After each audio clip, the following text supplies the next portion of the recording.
അച്ഛന്മാരിപ്പോൾ ദുരന്തർ 2 കണ്ട് ഒരു രക്ഷയില്ല. കിഡിലൂസ്കി പടം പടം ഒരു അന്യായ പടം. എന്താ പറയുക, കിഡിലും പടം. അതായത് ആ ഇന്ത്യൻ സിനിമയിലെ സ്പൈ സിനിമയിൽ ഏറ്റവും പക്ക പടം. ഏറ്റവും പക്കാന്ന് വെച്ചാൽ ഏറ്റവും പക്ക.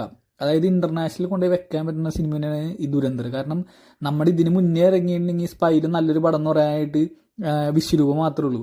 അല്ലാണ്ട് വേറൊരു അത്രയും സ്റ്റാൻഡേർഡുള്ള സിനിമ നമ്മുടെ കയ്യിൽ നിന്ന് ക്രിയേറ്റ് ചെയ്യണമെന്ന് വെച്ച് കഴിഞ്ഞാൽ എൻ്റെ അറിവിലില്ല. ഈ പടം എന്ന് വെച്ചിട്ടുണ്ടെങ്കിൽ കറക്റ്റ്, അതായത് വെറുതെ മസാല കാര്യങ്ങളും ചേർക്കാണ്ട് പക്ക. അതായത് ഫസ്റ്റ് കണ്ട എല്ലാവർക്കും അറിയാലോ, ആദ്യ മേക്കിംഗ് ആണ്. നമുക്കൊരു പുറത്ത് കൊണ്ടുപോയി വെക്കാൻ പറ്റുന്ന ഈ പടം എന്തായാലും അവർ കാണണം. കാരണം ഇത് ഗ്ലോബലി ഭയങ്കര റെക്കഗ്നൈസ് ആയിട്ടൊരു സിനിമയാണ് എന്തായാലും ഫസ്റ്റ്. അപ്പോൾ അതേപോലെ തന്നെ ഇതാവുകയും ചെയ്യും. പിന്നെ നമുക്ക് ഇതിൻ്റെ സെക്കൻഡ് പാർട്ടിൻ്റെ സ്റ്റോറി എല്ലാവർക്കും അറിയാം. അതായത് നമ്മൾ ഫസ്റ്റിലേ കണ്ടിട്ടുണ്ടല്ലോ, ഇവൻ ഓരോ കൊല്ലേണ്ട ആൾക്കാരുടെയൊക്കെ പേര് എഴുതി വെക്കുമല്ലോ, അതൊക്കെ കൊല്ലാനാണ്. പിന്നെ റിവെഞ്ച് എന്ന് ഓൾറെഡി കൊടുത്തിട്ടുണ്ട്, ട്രെയിലറാണ്, നമുക്ക് മനസ്സിലാവും. ഇത് ഇവന്മാരൊക്കെ കൊല്ലുമ്പോൾ നമുക്ക് കിട്ടുന്ന സാറ്റിസ്ഫാക്ഷൻ ആസ് ഇന്ത്യൻ. കാരണം ഇവന്മാരെ നമുക്കിട്ട് കുറേ ടെററിസ്റ്റിനെ പറ്റിയാണല്ലോ ഈ cinema.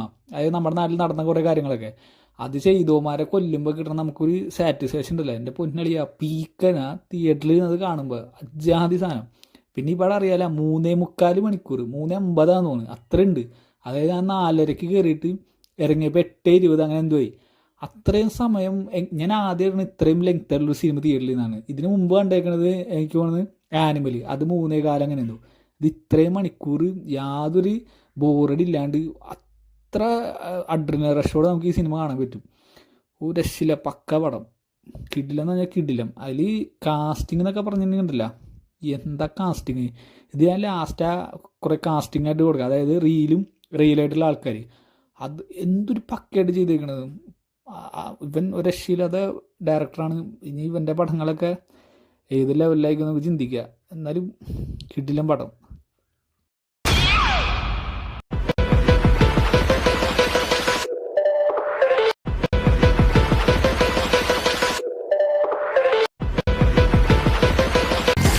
Ladies and gentlemen, you are still not ready for this. അച്ഛന്മാരിപ്പോൾ Dhurandhar 2 കണ്ട് ഒരു രക്ഷയില്ല. കിഡിലൂസ്കി പടം ഒരു അന്യായ പടം. എന്താ പറയുക, കിഡിലും പടം. അതായത് ആ ഇന്ത്യൻ സിനിമയിലെ സ്പൈ സിനിമയിൽ ഏറ്റവും പക്ക പടം. ഏറ്റവും പക്കാന്ന് വെച്ചാൽ ഏറ്റവും പക്ക. അതായത് ഇന്റർനാഷണൽ കൊണ്ടുപോയി വെക്കാൻ പറ്റുന്ന സിനിമ തന്നെയാണ് ഈ ദുരന്തർ. കാരണം നമ്മുടെ ഇതിന് മുന്നേ ഇറങ്ങിയിട്ടുണ്ടെങ്കിൽ സ്പൈയിൽ നല്ലൊരു പടം എന്ന് പറയാനായിട്ട് വിശ്വരൂപം മാത്രമേ ഉള്ളൂ.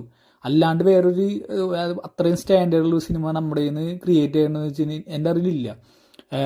ഈ പടം എന്ന് വെച്ചിട്ടുണ്ടെങ്കിൽ കറക്റ്റ്, അതായത് വെറുതെ മസാല കാര്യങ്ങളും ചേർക്കാണ്ട് പക്ക. അതായത് ഫസ്റ്റ് കണ്ട എല്ലാവർക്കും അറിയാലോ, ആദ്യ മേക്കിംഗ് ആണ്. നമുക്കൊരു പുറത്ത് കൊണ്ടുപോയി വെക്കാൻ പറ്റുന്ന ഈ പടം എന്തായാലും അവർ കാണണം. കാരണം ഇത്